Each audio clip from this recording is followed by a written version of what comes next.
सारे इंडियंस को देखा है वो बैंकॉक एयरपोर्ट पे जाके वो देखते हैं कि अरे ये क्या बना हुआ है, बहुत सुंदर स्टैचू है, फोटो खींचते हैं इसके साथ, और उनको पता ही नहीं है कि है क्या वो समुद्र मंथर।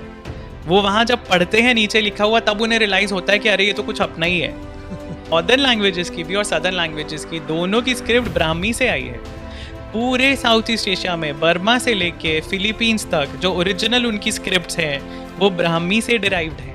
वाओ, आप इमेजिन करो, ये सारी चीज़ें जो हमारी हिस्ट्री का पार्ट है ये हमें नहीं बताई जाती। अभी सिर्फ 74 टेम्पल्स रह गए हैं। राइट, इतना उधर डिस्ट्रक्शन हुआ है। सदर्न एशिया में, साउथ ईस्ट एशिया में फुनान का जो किंगडम था, and it was a Hindu kingdom, और हमें पता ही नहीं है इसके बारे में। पर इंडिया ने किस तरह पूरे एटलीस्ट एशिया में कंट्रीब्यूट किया उनकी सिविलाइजेशंस को डेवलप करने के लिए, वो हमें कभी नहीं बताया जाता।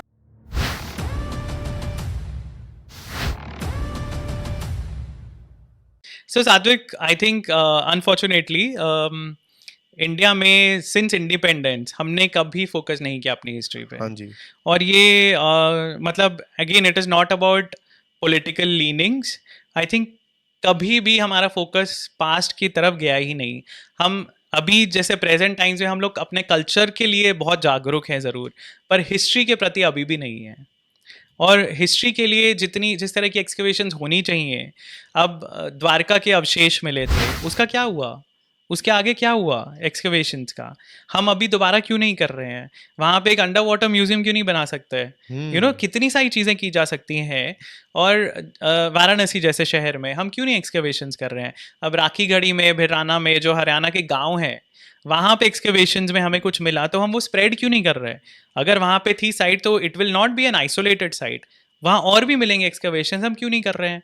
सो I don't know what are the reasons. मैं सिर्फ ये क्वेश्चंस इसलिए सामने पुट कर रहा हूँ so that people become aware कि हमारी हिस्ट्री अभी भी पूरी तरह एक्सप्लोर्ड नहीं है। There are a lot of things that can change जैसे ही न्यू एविडेंस पे रोशनी पड़ती है। अब इसी से रिलेटेड जो हम बात कर रहे हैं about Andhra Kings, Satavahana Kings, Brahmi script, और ब्राह्मी स्क्रिप्ट अब किसको आती है, कहाँ पढ़ाई जाती है? ब्राह्मी ही स्क्रिप्ट है जिससे हमारी सारी इंडियन लैंग्वेजेस की स्क्रिप्ट निकली है। अच्छा। हमारी नॉर्थ की जो लैंग्वेजेस है और साउथ की जो लैंग्वेजेस है उनको अलग अलग माना जाता है, राइट? कि द्राविडियन लैंग्वेजेस अलग है, नॉर्थ की जो है वो संस्कृत से डिराइव हुई हैं, southern languages are a separate group of languages. In fact मुझे तो ऐसा लगता है कि सदर्न लैंग्वेजेस आर मोर, मतलब उनकी ज़्यादा सिमिलैरिटीज है संस्कृत से। हाँ, पर उनकी स्क्रिप्ट अलग है। पर ये जो स्क्रिप्ट हैं दोनों ही, नॉर्दर्न लैंग्वेजेस की भी और सदर्न लैंग्वेजेस की, दोनों की स्क्रिप्ट ब्राह्मी से आई है। ब्राह्मी स्क्रिप्ट ही थी जो इंडियन ट्रेडर्स के साथ पूरे साउथ ईस्ट एशिया में पहुंची। पूरे साउथ ईस्ट एशिया में बर्मा से लेके फिलीपींस तक जो ओरिजिनल उनकी स्क्रिप्ट्स हैं वो ब्राह्मी से डिराइव्ड हैं। वाओ, आप इमेजिन करो, ये सारी चीज़ें जो हमारी हिस्ट्री का पार्ट हैं ये हमें नहीं बताई जाती। This is an established fact कि ब्राह्मी स्क्रिप्ट से ही इन सब कंट्रीज़ की स्क्रिप्ट बनी है। थाई स्क्रिप्ट हो, आप थाई को देखेंगे, थाई स्क्रिप्ट को देखेंगे, आप बर्मी स्क्रिप्ट को आप देखेंगे, बहुत गोल गोल स्क्रिप्ट है, एंड यू विल रियलाइज कि this is very similar to some of the southern spirits. Thai spirit बहुत ही इंट्रिकेट, डेलिकेट सी है, और वो बहुत ज़्यादा एसमीज या उस तरह की स्क्रिप्ट से मैच करती है। इनफैक्ट इन सब कंट्रीज में मेंशन है, उनका बिलीफ है कि इंडिया से कोई आया, उसने वहाँ सिविलाइजेशन शुरू की, जो हमें बताई नहीं जाती ये सारी चीज़ें। ये हमारी हिस्ट्री का पार्ट क्यों नहीं है? हमें हमारे यहाँ इन्वेजन्स जो हुए वो बताए जाते हैं, पर इंडिया ने किस तरह पूरे एटलीस्ट एशिया में कंट्रीब्यूट किया उनकी सिविलाइजेशंस को डेवलप करने के लिए, वो हमें कभी नहीं बताया जाता। और हमने इन्वेजन नहीं किया, हमने एक्चुअली प्रॉस्पेरिटी लाई। एग्जैक्टली। इनफैक्ट कंबोडिया में जो अगेन कंबोडिया का नाम ही कंबोज राजा के ऊपर है। हाँ, तो कंबोज, बिल्कुल, तो कंबोज जो राज्य था उससे रिलेटेड है शायद कंबोडिया का नाम। और कंबोडिया में अब थोड़ा लाइमलाइट में आया है, पता नहीं कितने लोग न्यूज़ देखते हैं, पर 8th wonder of the world is Angkor what temple. और ये अंकुर जो टेम्पल है ये एक हिंदू राजा ने बनाया था। It was a Hindu temple dedicated to Vishnu ji. अब वो बुद्धिस्ट टेम्पल है, and I have been fortunate enough to go there, और मैं 2-3 बार एक्चुअली वहाँ गया हूँ। पर वहाँ पे पूरी सारी, बहुत बड़ा मंदिर है, सबसे पहले तो बहुत बड़ा मंदिर है। उसका टिपिकल डिज़ाइन जो है वो नॉर्थ इंडियन स्टाइल का है, नगर आर्किटेक्चर जिसको हम बोलते हैं, जैसे खजुराहो के मंदिर है उस तरह का उसका डिज़ाइन है। पर जिस तरह की यू नो इंस्क्रिप्शंस मेंशन्ड है वहाँ पे, उनसे हमें समझ में आता है कि बहुत बड़ा रोल प्ले किया हिंदुज़म ने उस सोसाइटी को डेवलप होने के लिए, उस कल्चर को डेवलप होने के लिए। उनकी कोर्ट लैंग्वेज संस्कृत थी, उनके जो रूल्स थे वो फॉलो होते थे, उसी हिसाब से फॉलो होते थे कि राजा का अभिषेक जो वहाँ का चीफ प्रीस्ट है, ब्राह्मण है, वो आके करेगा राज्य अभिषेक। और जो स्टोरीज थी रामायण की, महाभारत की, वो पूरी अंकोर वट के वॉल्स पे कार्व्ड हैं। समुद्र मंथन का इतना बड़ा रिलीफ है पूरा का पूरा, पूरी जो बैक वॉल है मंदिर की, उसमें पूरा समुद्र मंथन है। अच्छा। आप थाईलैंड चले जाएंगे तो वहाँ सुवर्ण भूमि एयरपोर्ट, सुवर्ण भूमि, पहले नाम ही वो संस्कृत से आया है, राइट। और वो जो किंगडम था वहाँ पे, उसका नाम हो सकता है सुवर्ण भूमि हो। उसको चाइनीज रिकॉर्ड्स में एक्चुअली फुनान बोलते हैं। ओके। तो फुनान जो था वो किंगडम था कंबोडिया का, which actually had southern part of Vietnam, Cambodia, Thailand, और ये पूरा एक किंगडम था। ये सबसे बड़ी पॉलिटिकल और सोशियो इकोनॉमिक एंटिटी था सदर्न एशिया में, साउथ ईस्ट एशिया में, फुनान का जो किंगडम था। And it was a Hindu kingdom, और हमें पता ही नहीं है इसके बारे में। आप उनके म्यूजियम्स में जाके देखेंगे, कंबोडिया में नॉमपेन में जो उनकी कैपिटल है, उनके म्यूजियम्स में इंस्क्रिप्शंस हैं संस्कृत में लिखी हुई, वाओ। जो उनको एक्सकवेशंस में मिली हुई हैं। ब्राह्मी स्क्रिप्ट में संस्कृत लिखी हुई है। हाँ, ब्राह्मी स्क्रिप्ट में संस्कृत लिखी हुई है। इनफैक्ट ब्राह्मी के भी बात की जो स्क्रिप्ट हैं, पल्लव स्क्रिप्ट है जो सदर्न इंडियन स्क्रिप्ट थी, उसमें संस्कृत लिखी हुई है। अभी हम अब पॉलिटिकली ऐसा नॉर्थ साउथ डिवाइड क्रिएट की जाती है, पर पल्लव स्क्रिप्ट जो एक साउथ इंडियन स्क्रिप्ट है, उस समय एक नॉर्थ इंडियन लैंग्वेज जिसको वे बोलते हैं संस्कृत, वो लिखी गई है कंबोडियन कोर्ट में। सो आप इमेजिन कीजिए किस तरह इंडिया का इन्फ्लुएंस हुआ इन सब जगहों पे, और हिस्ट्री कैसे चेंज हुई है। उन सब की हिस्ट्री में इंडिया मेंशन करता है, फीचर करता है। हमारी हिस्ट्री लेकिन हमें ही नहीं पता है अभी तक ठीक से। बट आई थिंक ये जो अभी गवर्नमेंट है, मोदी गवर्नमेंट ने थोड़ा सा इंटरेस्ट दिखाया है अंकुर वट को रिवाइव करने में। उन्होंने अनाउंस किया है, राइट, वो ओरिजिनली 1000 टेम्पल्स का एक कॉम्प्लेक्स था जो अभी राइट, सिर्फ 74 टेम्पल्स रह गए हैं। राइट। इतना उधर डिस्ट्रक्शन हुआ है। हाँ, और एक्चुअली क्या हुआ था ना, सात्विक, वहाँ पे तो there was a different political issue. वहाँ पे एक डिक्टेटर आया था और उसने बहुत सारी चीज़ें डिस्ट्रॉय की। पर आप कंबोडिया से बाहर भी निकलेंगे ना, वियतनाम जो कि एज है पूरा एशियन कॉन्टिनेंट का, वियतनाम में भी हिंदू टेम्पल्स थे। जो अमेरिकन जो वॉर हुआ था वियतनाम में, उसमें वो डिस्ट्रॉय हुए काफ़ी सारे टेम्पल्स। अच्छा। पर उनके कुछ रूइंस अभी भी हैं, जो आपको माइसोन और वैसी जगहों पे मिलते हैं। वहाँ दुर्गा माता की मूर्ति है। ओह। इंडोनेशिया में ऑफ कोर्स टेम्पल्स है। बाली अभी तक हिंदू है, पूरा कंट्री मुस्लिम है, बट पर दे एक आर आइलैंड है बाली जो अभी भी हिंदू है। बट इंडोनेशियन जो मुस्लिम्स है वो भी काफी अपने हिंदू रूट्स को यस, रिस्पेक्ट देते हैं। बिल्कुल बिल्कुल करते हैं। सी मैं वही पॉइंट बार बार हम पहुंच जाते हैं उसी पॉइंट पे कि हमारी हिस्ट्री, हमारा कल्चर इतनी कंट्रीज को इन्फ्लुएंस कर चुका है, उसका हमें अंदाज़ा भी नहीं है, हमें बताया ही नहीं जाता है। जब तक आप विजिट नहीं करते हो ना इन कंट्रीज़ को, आप देखते नहीं हो, तब आपको समझ में आता है। मैंने कितने सारे इंडियंस को देखा है, वो बैंकॉक एयरपोर्ट पे जाके वो देखते हैं कि अरे ये क्या बना हुआ है, बहुत सुंदर स्टैचू है, फोटो खींचते हैं इसके साथ, और उनको पता ही नहीं है कि है क्या वो समुद्र मंथन। वो वहां जब पढ़ते हैं नीचे लिखा हुआ, तब उन्हें रियलाइज होता है कि अरे ये तो कुछ अपना ही है। उसमें भी स्टोरी नहीं पता कि है क्या। हाँ, वो नहीं पता है बहुत लोग बट को। I think it is shameful in a way कि इट इज। हमें अपनी हिस्ट्री नहीं पता है। और इसीलिए हमारा ये जो टॉपिक डिस्कशन का हमने जब बात की थी कि हमें किस बारे में डिस्कशन करना है, वो अ लिटिल कीन कि जो ये पॉइंट्स हैं हिस्ट्री के, आई होप कोई सुन के, चाहे वो कोई एमेच्योर हो, चाहे कोई एस्टैब्लिश्ड हिस्टोरियन हो, अगर कोई इन चीज़ों पे काम करके हमारी सही हिस्ट्री सामने ला सकता है, आई think it will be a big help for the nation, for the country. China को आप देखिए कितना प्राउड है वो अपनी हिस्ट्री को लेके। इजिप्ट जो कि पूरा मुस्लिम नेशन है, they are very proud of their history, जो फारोज की है, जो उनके रिलीजन के नहीं थे, but they are proud of their history, right. और वो हज़ारों हज़ारों साल पुरानी हिस्ट्री है जिस पे वो अभी भी कैपिटलाइज करते हैं।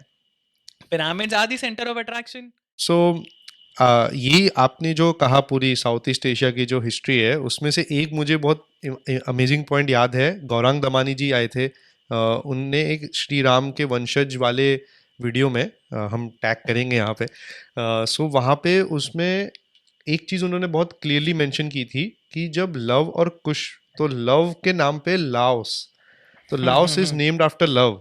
फिर अयोध्या में, सॉरी उल्टा बोल रहा हूँ, थाईलैंड के अंदर दो शहर है, एक है अयुत्या, यस। अयुथया, और एक लोबपुरी। हम्म। सो एंड उधर के जो राजा है वो अपने आप को राम कहते हैं। बिल्कुल। अभी जो रिसेंटली कंक्लूड हुई थी वर्ल्ड हिंदू कांग्रेस, उसमें उनका एक विजिटिंग रिमार्क ये था कि अगर वर्ल्ड में पीस हो सकती है तो वो सिर्फ हिंदू वैल्यूज के ऊपर ही बेस्ड हो सकती है। बिल्कुल बिल्कुल। एंड जैसे वो लोग उधर भी पढ़ाते हैं रामायण और महाभारत, अगर हम भी उसमें थोड़ा प्राइड लेके उसको एक्चुअली समझने की कोशिश करें तो हमारी जो कल्चरल रूट्स हैं प्लस प्राइड आइडेंटिटी बहुत ज़्यादा स्ट्रांग हो सकती डेफिनेटली आई थिंक मैं वही कहना चाहता था कि उनका वो रिमार्क अभी बहुत फेमस हुआ, but it is not surprising, you know. काफ़ी लोगों को लगता होगा अरे थाईलैंड का राजा तो बुद्धिस्ट है, वो क्यों ऐसा बोल रहा है, but it is not surprising. अभी भी उनका जो कोरोनेशन है वो हिंदू रिचुअल से होता है। है, ब्राह्मण आके ही करता है। हाँ, उनका जो टाइटल है वो रामा ही चलता है राजाओं का, रामा 9, रामा 10। और उनके वहाँ पे जो रॉयल पैलेस है बैंकॉक में, अगर आप कभी बहुत जाते हैं Indians Bangkok, right, for shopping and for other activities, पर कभी थोड़ा हिस्ट्री देखने के लिए अगर आपको टाइम मिले तो वहाँ पे उनका जो रॉयल पैलेस है बैंकॉक का, उसकी दीवारों पे रामायण की पेंटिंग्स हैं। There is so much influence जो आप देखेंगे वहाँ पे। एरावत जो इंद्र का व्हीकल है, जिसके बारे में हम ज़्यादा नहीं सुनते हैं, हाथी का नाम जो था, हाथी है एरावत, सफ़ेद सफेद हाथी, हाथी, यस। सफ़ेद हाथी। वहाँ पे जगह जगह पे आपको थाईलैंड में एरावत की मूर्तियाँ मिलेंगी, जहाँ पे उसको 3 हेडेड दिखाया गया हाँ है। हाँ। सो आपको पता भी नहीं चलता कि इस किस किस तरह से इन्फ्लुएंस हुआ है, यू नो, इंडियन स्टोरीज से या हिंदू स्टोरी से या हमारे रिलीजन से, कल्चर से। और उसी तरह आप कंबोडिया जाएंगे, कंबोडिया के भी रॉयल पैलेस में रामायण की पेंटिंग्स हैं। कंबोडिया में अप्सरा डांस होता है जो सबसे फेमस है। जैसे हम यहाँ अपने ट्रेडिशनल डांसेस के बारे में अगर बात करते हैं, भरतनाट्यम, कुचिपुड़ी, ओडिशी, सो वहाँ का अप्सरा डांस फेमस है। और अप्सरा टर्म ही हमारे यू नो माइथोलॉजी जिसको बोलते हैं उसमें से आया है, हमारे पुराणों से आया है।